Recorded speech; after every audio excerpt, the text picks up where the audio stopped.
कैसे किसी का माइंड आप रीड कर सकते हैं, इस पर मैं बहुत ही आसान तरीके से आज आपको बताने वाला हूं। सबसे पहले सामने वाले से कहना है कि वो 1 से 10 के बीच की कोई भी संख्या सोच ले, फिर उसमें 2 से गुणा कर दे। चलिए आप करते चलिए मेरे साथ।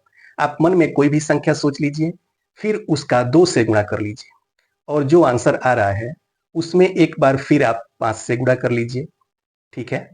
उसके बाद 5 से गुणा करने के बाद जो आंसर आपका आ रहा है उसमें जो संख्या आपने सबसे पहले अपने मन में सोच रखी थी उससे भाग दे दीजिए। ठीक है। फिर जो आंसर आ रहा है उसमें से आप 7 माइनस कर दीजिए और माइनस करने के बाद जो आपका आंसर आया है उसको आप किसी कागज पे लिख के रखिएगा। वीडियो के अंत में मैं वही नंबर आपको बता दूंगा। तो चलिए किस तरह से ये काम करता है इसको पहले हम समझते हैं। जैसे मान लीजिए कि सामने वाले ने जो नंबर सोचा है वो x है। ठीक है। अब दूसरे स्टेप में आपको इसमें 2 से गुणा कराना था, तो x में हम 2 से जब गुणा कराते हैं तो वो हो जाता है 2x। ठीक है।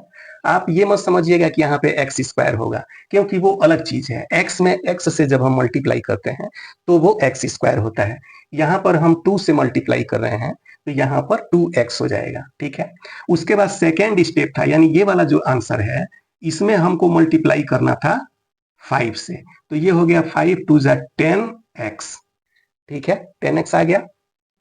अब यहाँ पर जो हमको 10x मिल गया है इसमें हमको डिवाइड करना था जो सबसे पहले हमने नंबर सोच रखा था। तो सबसे पहले हमने नंबर क्या सोचा था, x सोचा था, तो इससे हम डिवाइड कर देते हैं x को। ठीक है। तो आप ये समझिए कि यहाँ पे 10x है।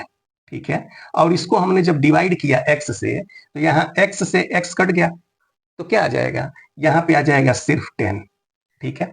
और 10 को हमने लास्ट स्टेप में बताया था कि जो आंसर आया है उसमें आप 7 घटा लीजिए, तो यहां पर जो नंबर आया है वही उस व्यक्ति का माइंड में जो लास्ट में नंबर आया है वही होगा।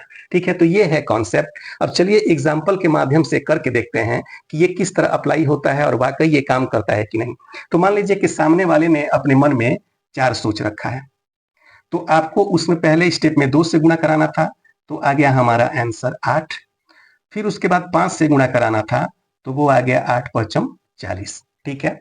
तीसरे स्टेप में करना ये था कि जो संख्या सबसे पहले सोची गई थी उससे भाग कराना था, तो 4 से हम भाग जब करेंगे तो ये हो जाएगा 4 दहाई 40 और 10 में से फिर हम 7 माइनस करा देंगे तो आंसर हमारा आ जाएगा 3। ये एक एग्जाम्पल है। ठीक है। दूसरा एक और एग्जाम्पल आप देख लीजिए। चलिए मान लीजिए कि सामने वाले ने 3 सोच लिया है। ठीक है। आपको उससे कहना है कि जो संख्या आपने अपने मन में सोच रखी है उसको आप दोगुना कर दीजिए, यानी 2 से गुणा कर दीजिए तो वो हो जाएगा 6। फिर जो आंसर आया है उसमें 5 से गुणा कर दीजिए तो वो हो जाएगा 30। फिर जो संख्या आपने सबसे पहले सोच रखी है उसको भाग दे दीजिए तो वो हो जाएगा 3 दहाई 30, तो 10 आ गया। इसमें से आपको 7 घटाने के लिए कहना है, तो जब आप 7 घटाएंगे तो यहाँ पे आंसर 3 आ जाएगा। इस तरह से आप बता सकते हैं कि आपका जो आंसर आया है, आपके माइंड में आंसर के रूप में जो नंबर है वो 3 आया है। सामने वाला आश्चर्य में पड़ जाएगा, सोचेगा कि ये पता नहीं किस तरह आ गया है।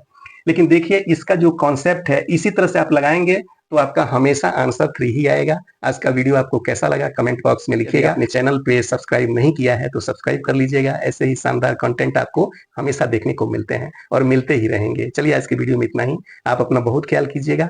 धन्यवाद। Thank you. जय हिंद।